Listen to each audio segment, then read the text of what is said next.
Chapter 261, Remember, you are never alone. The Great World Tree Empress leaned forward slightly, her ethereal eyes filled with quiet compassion and ancient understanding as she studied the seed closely. Oh, poor child, she whispered softly, a gentle sorrow in her tone. With care, she extended one delicate finger, a single drop of shimmering emerald nectar forming at its tip. The droplet touched the damaged seed gently, immediately sinking into its surface. The seed pulsed eagerly, greedily absorbing the precious drop. In mere moments, the cracks vanished, marks faded, and a vibrant, healthy glow returned to the seed, illuminating Lumi's astonished face in a soft green radiance. The Great World Tree Empress smiled softly, gently handing the now healthy World Tree seed back to Lumi. Her voice was tender, filled with quiet warmth. Tell the young man to use it wisely. It holds more potential than he knows. Lumi accepted the seed cautiously, her projection flickering with gratitude and awe. Thank you, Great Empress, I will tell Master. She smiled with melancholy, looking at Lumi. You truly forget all your memories, huh? Huh? Lumi tilted her head in confusion. With a final, gentle smile, the Great World Tree Empress inclined her head gracefully toward Echo and Time Dragon Emperor, her form beginning to fade into a peaceful cascade of emerald leaves. May your path remain steadfast, throneless Emperor, she murmured gently, before disappearing completely into the tranquil stillness beyond. Echo watched her departure quietly, gratitude lingering gently in his expression. Beside him, Time Dragon Emperor turned slowly, his sands flowing gently as his timeless gaze settled warmly upon Echo. You have chosen wisely, old friend, Time Dragon Emperor spoke quietly, admiration and quiet support lacing his ancient voice. This bearer. Primus. He's missing from all possible future paths I can see. Echo's eyes widened in surprise, huh? Is that even possible? Time Dragon Emperor's form flickered as he chuckled gently. I heard even that old Taoist was having trouble divining Primus's future. I think in a while even he won't be able to predict his growth. And this is good news. We finally have hope. Echo took a moment to take in Time Dragon Emperor's words. I see. That's good.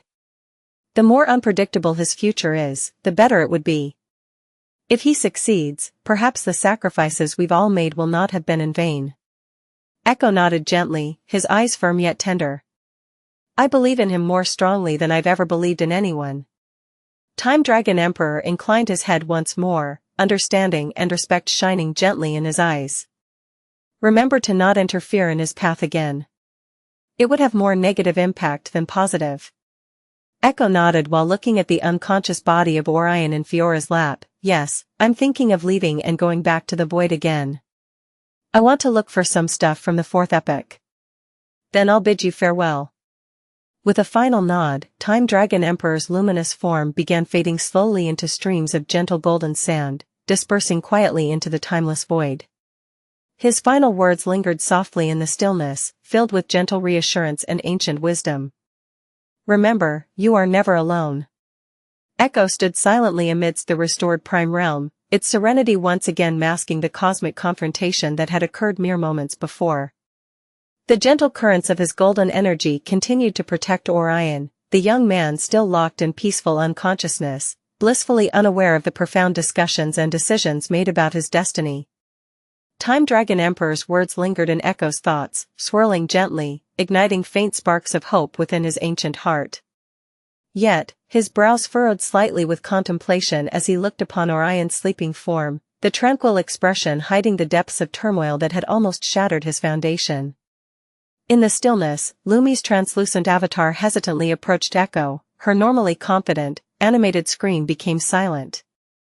Her gentle voice carried quiet hesitation, layered with lingering worry and confusion. Why didn't you interfere sooner? Master wouldn't have been hurt so badly otherwise. Echo exhaled slowly, a deep and gentle breath filled with infinite patience and solemnity. His aged eyes shifted gently toward Lumi, filled with quiet compassion yet firm with conviction. I wouldn't have interfered even if he were to die, Echo replied softly, each word weighed heavily with meaning. Some challenges, he needs to face them himself. If he cannot cross these minor tribulations, how could we ever hope for him to bring salvation to our entire chillicosm? Lumi's form flickered subtly, her eyes widening briefly with startled understanding. Slowly, she fell silent, the implications of Echo's words sinking deeply into her core. The serenity of the restored world embraced them once more, a comforting, quiet hush enveloping the scene in contemplative tranquility. After a few silent heartbeats, Echo's gaze drifted slowly upward, his expression becoming distant, resolute. His fingers raised slightly, glistening softly with golden threads of cosmic law once again, weaving gently into intricate patterns. "All right," he murmured softly, his voice calm and definitive. "You two do not need to remember any of this. I can't risk either of you inadvertently disturbing Orion's path." Lumi's eyes widened abruptly in surprise and alarm. "Wait." But before Lumi could fully grasp what was happening, Echo's gentle hand waved softly through the air, reality itself rippling gently around them. The golden threads pierced gently yet decisively through Lumi's digital form, and also deep within Orion's sea of consciousness, reaching toward a presence that had remained silent and concealed until now. Astaraxa, the hidden spirit of Soulpiercer, trembled violently within the dark depths of Orion's sea of consciousness. She had stayed utterly silent, masking her presence carefully, terrified yet fascinated by the inconceivable power of the beings above. She had underestimated Echo greatly, believing herself hidden, unnoticed, yet they had seen her clearly, dismissing her presence with gentle disregard, a mere remnant of a long-forgotten war. "Little soul," Echo spoke quietly, his gentle voice directly reaching Astaraxa, compassionate yet tinged with mild amusement, "you underestimate those who have lived since the first epoch." Echo's cosmic threads gently washed through both Lumi and Astaraxa's consciousness, carefully wiping clean every memory related to the recent events, the arrival of the emperors, the cosmic argument, the revival of the damaged seed, and even his own presence. Their recollections became calm, blank, seamless, leaving them untouched by the overwhelming knowledge that had almost burdened their existence. Lumi's avatar flickered briefly, eyes momentarily blank with confusion before returning slowly to their normal cheerful, oblivious state. Within Orion's sea of consciousness, Astaraxa fell quietly dormant once again, remembering nothing of the awe-inspiring beings she had so closely witnessed. Finally satisfied, Echo lowered his hand slowly, reality settling gently back into place.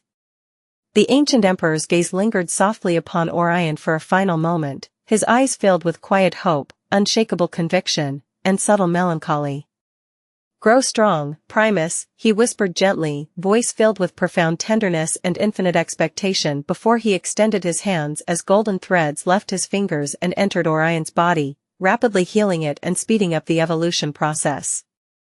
"The path ahead awaits. And Lumi, you should go ahead with your evolution. Orion is now safe." With those final, softly spoken words, Echo slowly turned, his form shimmering softly with timeless starlight as he stepped quietly into the endless void beyond the fragile bounds of reality. Chapter 262, coughing up information. Echo vanished silently, leaving behind a calm so profound that reality itself seemed reluctant to stir. Ding. Evolution triggered due to host's condition. Limitless system V3 upgrading. Estimated time. Ding. Estimated time, 4,400 hours. A gentle breeze finally rustled through the restored prime realm, brushing softly across Orion's peaceful body resting securely in Fiora's trembling arms. Eldric's brows furrowed sharply, an unsettling sensation spreading through his consciousness, telling him that something significant had occurred, yet the memory lay just beyond his reach, like smoke slipping through his fingers. His piercing gaze darted around the clearing, scanning meticulously for any anomaly, yet nothing seemed out of place. The trees stood firm, moonlight cast a gentle, silvery glow upon the serene battlefield, and Orion remained undisturbed in his deep slumber. But still, a nagging instinct persisted. Eldric's contemplation was abruptly interrupted by two distinct, yet faint presences, familiar, sinister, emanating confusion and desperation from the forest depths. His sharp eyes narrowed instantly as recognition surged through him. Without a moment's hesitation, Eldric transformed into a bolt of searing lightning, crackling through the air in a brilliant flash. The ground beneath him exploded gently, dust swirling upward as he vanished with startling speed. Deep within the forest, amidst shattered trees and scorched earth, the leader and vice-leader of the kidnappers stood bewildered, their faces etched with disbelief and confusion. Their memories twisted painfully, one moment consumed by Celine's merciless flames, their very essence being incinerated, and the next moment, standing here, whole and unharmed, yet clearly disoriented.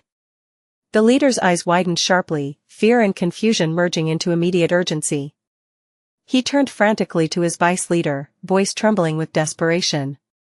We need to run, now," he hissed sharply, his eyes darting around in growing panic. But before they could move even a single step, a searing bolt of lightning crashed violently into the earth before them, illuminating the forest in blinding white light. Eldric's towering body emerged calmly from within the dissipating lightning, his presence radiating quiet, terrifying dominance. Instantly, an overwhelming, suffocating aura exploded outward from Eldric, pressing mercilessly upon the kidnappers. Their knees buckled beneath the crushing force, sending them crashing painfully to the ground. Both men struggled helplessly, their bodies trembling violently as their faces pressed harshly into the dirt, forced downward by an invisible, irresistible force. Eldric stepped forward slowly, deliberately, each calm footstep resonating loudly through the oppressive silence. His very presence intensified with every step he took, further amplifying the pressure grinding them into the earth. Bones creaked painfully, breaths wheezed weakly, and the forest itself seemed to recoil fearfully from Eldric's silent wrath. He halted mere inches from them, looking down with cold, impassive eyes, his voice deep, calm, yet carrying an undeniable threat. "Speak," Eldric commanded quietly, his voice resonating with chilling authority. "Who sent you?" The leader and vice-leader exchanged terrified glances, eyes wide with dread, yet neither dared utter a word. Their silence, however, only served to deepen Eldric's simmering fury. He stepped calmly toward the trembling vice-leader, eyes unflinching, and delivered a precise, brutal kick into the man's ribs. Crack! The vice-leader's body flew helplessly through the air, slamming violently into the leader with sickening force, sending both men sprawling backward across the devastated ground. They landed heavily, coughing and gasping desperately for air, their bodies shaking violently beneath Eldric's relentless aura. Eldric approached again, his pace slow, deliberate, each step echoing like the tolling of an inevitable doom. The kidnappers writhed helplessly, pinned brutally to the earth by invisible shackles of overwhelming pressure. "You should reconsider your silence," Eldric murmured dangerously, eyes gleaming coldly beneath the moonlight. "You have mere moments to answer before I lose what little patience remains." The leader, his body trembling uncontrollably, finally raised his head fractionally, eyes pleading, voice trembling with terror. Please," he rasped weakly, desperation thick in his voice. We are only draconian hunters who go around targeting lone draconians. Someone told one of our members that there was a draconian here." Eldric's expression darkened visibly at the kidnapper leader's trembling words, the previously controlled calm giving way to a dangerously simmering rage. His piercing eyes narrowed further, coldly assessing the pitiful figures groveling at his feet. He slowly raised one hand, lightning gathering fiercely within his grasp, illuminating the area in stark, sharp contrasts. Without hesitation, Eldric aimed the gathered bolt of pure lightning at the vice-leader's left leg. The air screamed with electrical fury as the lightning lashed outward, striking precisely with devastating force. Arg! A guttural, agonized scream tore through the night as the vice-leader's left leg exploded violently in a gruesome spray of blood, charred flesh, and shattered bone. The man writhed uncontrollably on the scorched ground, screams echoing desperately through the darkened forest, his agony raw and uncontained. "Don't test my patience," Eldric said icily, his tone calm yet terrifyingly lethal. "Speak clearly. Who provided you with the information, and what organization do you serve?" Both kidnappers, now petrified by Eldric's unyielding cruelty and overwhelming presence, exchanged desperate, terrified glances. Their breath came ragged, their eyes wide with primal fear, yet neither dared to answer, loyalty, fear of retribution, or something far darker keeping them silent. Eldric's cold eyes hardened further, his patience utterly exhausted. Without another word, he raised his hand again, lightning surging once more with merciless intent. Eldric's face remained expressionless as he methodically tore their limbs apart, limbs exploding, bones shattering, the stench of scorched flesh thickening the air. Yet each time their screams threatened to fade into unconsciousness, he coldly administered a high-grade healing elixir, forcibly mending their broken bodies back together, only to repeat the cycle of ruthless destruction. This horrific process repeated again and again, each cycle pushing the kidnappers further beyond sanity's threshold. Their initial defiance quickly dissolved into whimpering, pleading, and finally incoherent babbling. Eldric's eyes remained chillingly unmoved, his demeanor detached and methodical, as though dissecting mere animals rather than human beings. Finally, the two kidnappers could bear no more. All that remained before Eldric was a gruesome puddle of scorched blood, charred flesh, and splintered bones, remnants of what had once been hardened draconian hunters reduced now to broken husks barely clinging to consciousness. With their resistance utterly shattered, the leader's rasping voice, barely a whisper now, choked out the truth from deep within his agony. Insanity Creed, we belong to. Insanity Creed. His final words ended in a wet gurgle as he collapsed fully, his consciousness fleeing into merciful oblivion. Eldric exhaled slowly, his eyes narrowing slightly in distaste. He calmly wiped traces of blood from his hands, utterly unfazed by the carnage he had inflicted. His cold gaze lingered upon the broken figures before him, now mere shadows of former threats. So, they belong to the Insanity Creed, he muttered quietly, his voice tinged with disdain and disgust. The name was familiar, notorious, a shadowy organization known for brutality, madness, and merciless hunting of powerful creatures and beings, particularly draconians, as offerings for the demons to descend on this world. Their methods were infamous, ruthless to the extreme, leaving behind only misery and ruin. Eldric's eyes sharpened thoughtfully, his mind rapidly calculating the implications. Someone deliberately leaked Fiora's presence. But who, and why? Chapter 263, leaving the forest he turned slowly, casting a final cold glance upon the pitiful remains of his interrogation. Without another word, Eldric dissolved into a bolt of lightning, streaking back toward Orion, Selene, and the others. His heart now heavier, filled with determination to protect his grandson at all costs, especially from enemies as twisted and dangerous as the Insanity Creed. Selene stood quietly near the carriage, her eyes sharp and attentive, occasionally glancing toward Orion's unconscious draconic body sprawled awkwardly inside. The carriage groaned under the strain of Orion's massive 3-meter frame, clearly not designed to accommodate such a large and imposing form. The wood creaked audibly, and its sides bulged outward slightly, a testament to Orion's transformed size and weight. Fiora and Rena hovered anxiously by the carriage's side, Fiora's usually composed demeanor now shaken visibly. Her draconic hands trembled slightly as she gently touched Orion's scales, her eyes filled with deep, tender worry. Rena stood close by, her quiet presence a source of silent reassurance, though her gaze remained distant, haunted by the intensity of recent events. Magi, meanwhile, sat quietly off to one side, his breathing steadying as the tension gradually eased. The small bunny nestled atop his shoulder, its fur finally settling after the chaos. Lucan and Edgar exchanged quiet, wary glances as they sensed the sudden resurgence of familiar mana signatures deep within the forest, the very signatures of the two kidnappers Selene had clearly incinerated. However, they both chose to stay put, guided by Selene's silent command to remain vigilant beside Orion. After a tense silence, a sharp crack of lightning echoed through the air, heralding Eldric's swift return.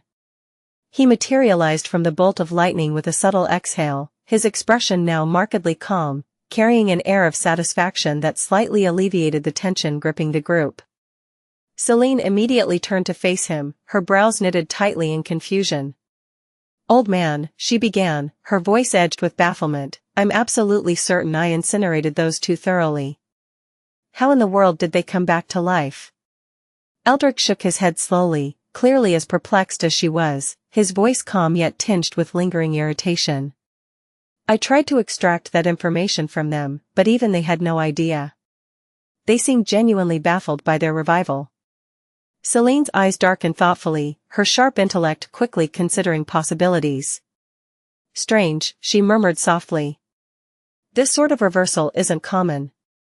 Perhaps another power was involved. Eldrick nodded quietly, his attention now drifting toward Orion. His brows furrowed slightly in astonishment, noticing Orion's condition had improved noticeably within the short time since his departure. Eldrick approached the carriage carefully, reaching out to gently probe Orion's body with a delicate thread of mana. His eyes widened fractionally, barely hiding his shock as he quietly realized the astonishing rate at which Orion's body was transforming. Orion's internal injuries were healing rapidly, his foundation improving at an unprecedented pace despite the damage it held. Yet Eldrick kept his discovery carefully concealed, maintaining a calm exterior as he withdrew his hand quietly. Turning swiftly, he issued clear, calm instructions. Lucan, bring Fiora and Rena back to the mansion immediately with Orion. Ensure no one else sees his condition, this information must remain strictly confidential. Lucan nodded respectfully, quickly stepping forward to secure the carriage, making preparations for their quiet and discreet return. Celine took a step forward and came in front of Fiora.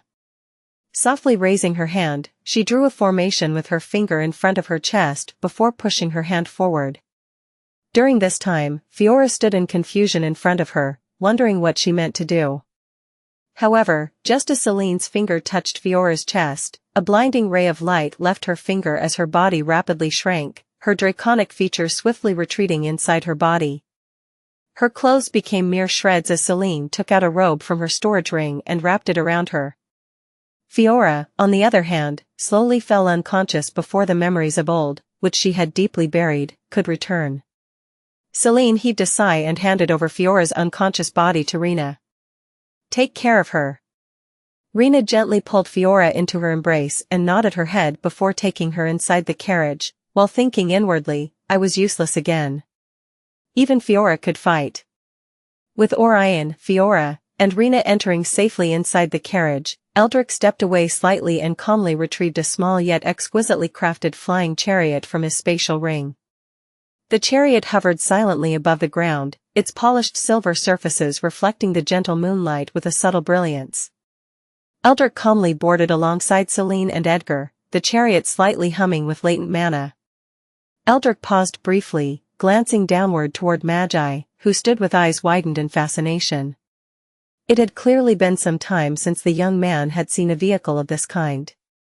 The small bunny on Magi's shoulder seemed finally relaxed, its tiny head cocked curiously at the chariot floating effortlessly above. Come on up, lad, Eldrick invited calmly, his voice carrying subtle warmth beneath its usual seriousness. I'll drop you back in the city. First, we must carefully check the surrounding area for any more lurking Creed members. Magi immediately nodded gratefully, stepping onto the chariot with a blend of fascination and nervousness. He settled quietly near the back, gently cradling the bunny that seemed equally intrigued by their imminent flight. With a slight gesture from Eldrick, the chariot ascended smoothly, silently, lifting gracefully above the forest canopy. Below, Lucan carefully guided the carriage through hidden forest paths, slowly and cautiously making his way back toward the mansion with Orion, Fiora, and Rena safely concealed within. From their elevated vantage, Eldrick, Celine, Edgar, and Magi surveyed the landscape below, eyes sharp and vigilant. Eldrick's gaze was especially piercing, sweeping methodically across the darkened forest, senses stretched to their limit as he carefully scanned for any sign of lingering danger. Celine stood silently beside him, her expression thoughtful and introspective. Her thoughts turned quietly, troubled by unanswered questions, yet comforted by Eldrick's reliable presence beside her. Edgar maintained his calm composure, his sharp eyes moving tirelessly across the shadowy landscape, his loyalty and vigilance unwavering. The gentle silence aboard the chariot was only broken occasionally by Magi's awestruck whispers and quiet exclamations, clearly fascinated by the chariot's smooth and effortless flight. Eldrick cast an amused yet gentle glance backward, acknowledging the young man's quiet wonder without saying anything. After a thorough, methodical sweep of the area, Eldrick finally relaxed slightly, satisfied there were no more immediate threats from the Insanity Creed nearby. His shoulders eased marginally, and he turned slightly toward Celine, voice quietly reassuring. It seems safe for now, he murmured, his eyes still vigilant despite the reassurance in his tone. But this is only the beginning. The Creed rarely acts without thorough planning, and their targets are never chosen lightly. Someone has intentionally set these wheels into motion. Celine nodded solemnly, her eyes reflecting quiet determination. We will need to strengthen our defenses and remain especially vigilant now. Whoever orchestrated this attack likely has further plans. Eldrick nodded his head. First we need to head back and wait for Orion to wake up. Saying so, his gaze briefly returned toward the distant city where Lucan had already reached. Chapter 264, Reaching Mansion. Eldrick guided the flying chariot smoothly through the moonlit sky, the gleaming rooftops of the city sprawling below them in quiet elegance. The chariot soared gracefully over the imposing city walls, manned by vigilant soldiers who quickly spotted the insignia of House Hellstorm engraved prominently upon its sides.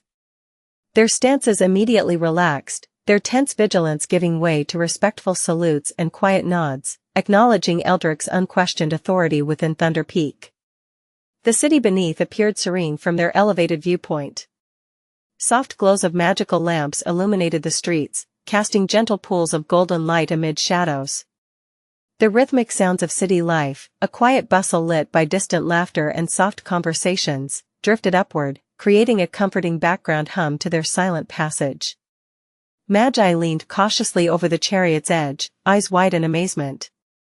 The young man's heart raced, both exhilarated and anxious by this rare experience. The bunny nestled on his shoulder gazed downward with equal fascination, ears perked attentively as it watched the sprawling city below. Eldrick glanced back briefly, a faint yet gentle smile touching his lips at the youthful wonder on Magi's face. As they crossed into the fourth ring, the chariot gracefully descended toward a secluded plaza surrounded by modest yet neatly kept buildings. Eldrick slowed the chariot's speed gently, the faint hum of mana softly dissipating as they hovered mere inches above the stone pavement. Here we are, lad, Eldrick announced quietly, his voice firm yet kind. Stay cautious. The city might appear peaceful, but dangers often lurk unnoticed. Magi stepped off carefully, turning to Eldrick with earnest gratitude shining in his eyes. Thank you, Sir Eldrick, Lady Celine, Sir Edgar. For everything tonight. Celine nodded gently, her typically stern expression softening subtly with quiet approval. Edgar offered a small, reassuring smile, giving Magi a nod of encouragement. Take care, lad, Eldrick said warmly, eyes steady with seriousness. I have high hopes for you from what I hear from Orion about you. Magi bowed deeply, gripping the bunny gently to his chest, and watched with gratitude as the chariot ascended swiftly back into the darkened skies. As the chariot disappeared from view, Magi exhaled a breath of relief and determination, his heart quietly resolving to grow stronger, even if it was impossible. Eldrick maneuvered the chariot smoothly toward the second ring, the luxurious district where the Hellstorm estate resided. Below, sprawling gardens and magnificent mansions replaced the modest structures of the lower rings, the air thick with tranquility and prestige. The chariot descended silently, touching down gently within the expansive grounds of their estate. As they stepped out, Edgar bowed respectfully. If you'll excuse me, he said, voice calm and dutiful, I will return to my post and ensure everything remains secure. Eldrick nodded appreciatively, and Edgar swiftly departed, fading into the shadows of the estate to resume his vigilant watch. Eldrick and Celine began walking toward Orion's quarters in the mansion, their pace slow, each lost briefly within their thoughts. The night's cool air whispered gently around them, the gardens softly illuminated by enchanted lanterns, casting tranquil patterns of light upon the pathway. Breaking the prolonged silence, Celine finally voiced the question weighing heavily upon her mind. Did you know that Orion was related to dragons? Eldrick shook his head calmly, his brows knitted thoughtfully. No, he admitted quietly, his voice filled with introspective regret. Despite living with us for so long, I never sensed even a hint of dragon lineage within him. Orion hid it incredibly well, or perhaps even he did not fully grasp his heritage. Celine fell silent briefly, considering his words carefully. After another moment, she asked softly, her voice hesitant yet deeply curious, do you believe he truly is related to the human emperor? Eldric's gaze sharpened, his tone carrying firm conviction. Yes, he replied definitively. No dragon, not even legendary true dragons, is compatible with every element. Orion's unique affinities mean he is undeniably connected not just to the dragons but also to the human emperor's lineage. Celine's expression became profoundly solemn, the weight of this realization settling heavily upon her shoulders. If that's true, she murmured quietly, then his path will inevitably draw attention we might not be prepared for. Or he might have already drawn such attention, Eldric gravely said. They both fell silent, deeply contemplating the implications of Orion's heritage. The stakes were higher than either had previously imagined, raising unsettling questions about Orion's true purpose and the dangers awaiting him. After a brief yet weighty pause, Eldric exhaled gently, shaking his head. But these answers can wait until Orion awakens. It's understandable he kept this secret from us. We took him from the forest suddenly, and since then, he's spent all his time either in relentless training or buried within those books. Celine nodded slowly, understanding dawning in her gaze. True, she admitted softly, a gentle acknowledgement coloring her usually stern voice. Even I would hesitate before revealing such important secrets, especially to those who were practically strangers. They continued toward Orion's room, their steps calm and thoughtful, sharing brief exchanges about Orion's growth, his recent battles, and what they might expect from him in the coming days. The mansion was calm, silent, a comforting haven after the night's turmoil. Reaching Orion's door, Eldric paused briefly, hand resting gently upon the ornate wooden surface. Whatever Orion decides to tell us, we must support him wholeheartedly, he said quietly, a fatherly tenderness briefly illuminating his stern features. He is family, after all. Celine's gaze softened, the gentleness in her expression speaking volumes. Yes, she agreed quietly, resolutely. We will protect him, whatever may come. Thousands of miles away, hidden deep within the heart of an ancient, dense forest, a sudden ripple distorted the tranquil night air. The stillness shattered abruptly as a spatial rift opened violently, spitting out a trembling, weary figure, the assassin who had fled from Lucan's terrifying presence. He stumbled forward from the turbulent spatial portal, collapsing immediately onto the ground, gasping for breath, his heart pounding violently within his chest.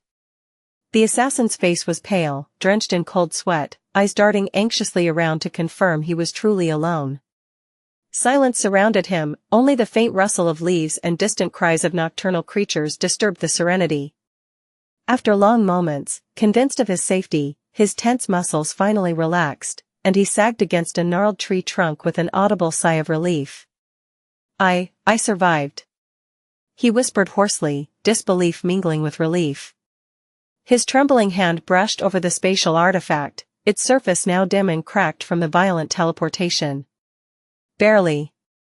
Exhaustion quickly overtook him, eyes heavy with fatigue. Leaning further into the comforting embrace of the ancient tree, he allowed himself to drift into uneasy slumber, confident, at least for the moment, that he had escaped the nightmare. Time slipped by unnoticed as darkness enveloped him in fragile peace. But suddenly, the assassin's senses stirred, an instinctive warning tugging urgently at his consciousness. His eyes snapped open sharply, his heart jolting violently in alarm as he felt a sinister presence close by. Before him stood a figure woven entirely from darkness itself, an entity of shifting shadows, devoid of tangible features, yet exuding an unmistakable aura of cold, demonic menace. The shadowy figure loomed silently, eyes like twin voids piercing straight into the assassin's terrified gaze. Chapter 265, Inevitable Fate. You have finished your work, the shadow said, its voice a chilling whisper laced with sinister satisfaction, reverberating eerily through the night air. The assassin shuddered uncontrollably at the demonic resonance hidden within each word. Who are you? He stammered weakly, desperately trying to rise, only to find himself paralyzed by an unseen, malevolent force radiating from the creature. Ignoring his futile attempts at resistance, the shadowy figure continued smoothly, amusement evident beneath its chilling tone. I was fortunate to find that girl in the marketplace. Recognizing the draconic bloodline flowing through her veins was unexpected luck indeed. Your involvement has been unsurprisingly helpful. Fear surged through the assassin's veins as realization dawned painfully clear. He had been used, manipulated by forces beyond his understanding. "Wait, I didn't," he gasped desperately, voice trembling, pleading for mercy, recognition, anything that might spare his life. But before another word could escape him, shadows beneath the demonic figure expanded rapidly, tendrils of darkness lashing out hungrily, coiling around the assassin's helpless body with suffocating force. He struggled fiercely, terror wild in his eyes, but the shadows consumed him mercilessly, slowly dragging him down into an abyssal pit conjured from pure darkness. "Deeper will be quite interested in seeing your memories," the shadow murmured coldly, almost thoughtfully, as the assassin's final, despairing scream vanished entirely beneath the relentless tide of darkness. Back within the Hellstorm estate, the atmosphere was drastically calmer, though still heavy with tension. In Orion's spacious room, soft lantern light cast warm, gentle illumination over the walls lined with books and the polished wooden furniture.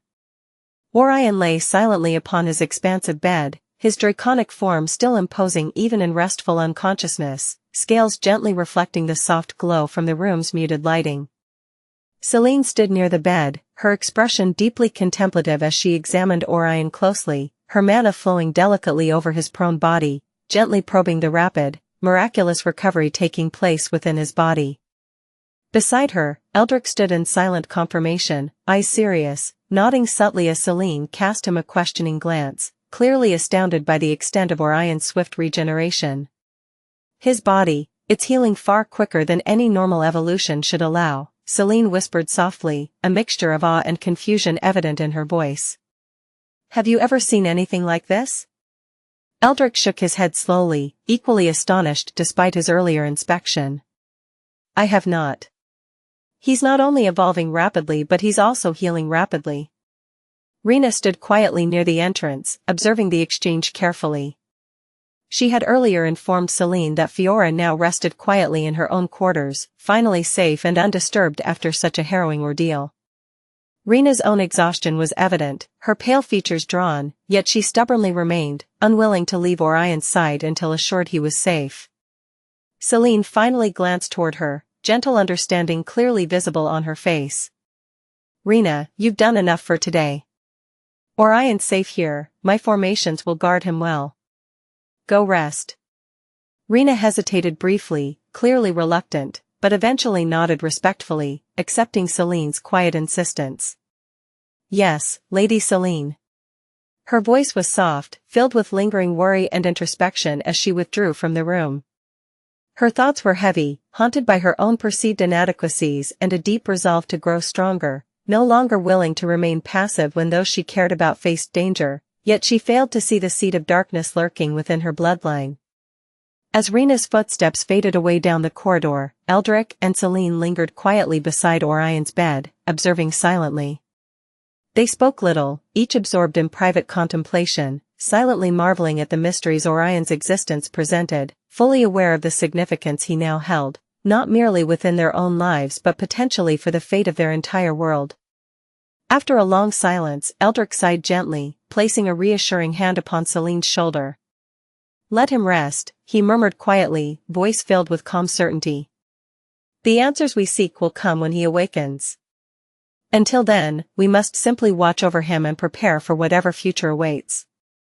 Celine nodded slowly, taking a final, lingering look at Orion's peacefully resting form before quietly following Eldrick out of the room, the heavy wooden door gently closing behind them. Silence settled once more within Orion's room, a peaceful stillness reigning in their wake, leaving him alone beneath the cursed blankets of comfort. A few days passed quietly within the protective embrace of the Hellstorm estate. A gentle sense of normalcy gradually returned to the sprawling mansion, although beneath the serene surface, everyone carried the heavy weight of recent events. Orion still lay unconscious, his body continually changing and improving, bathed in the soft glow of protective formations set by Celine.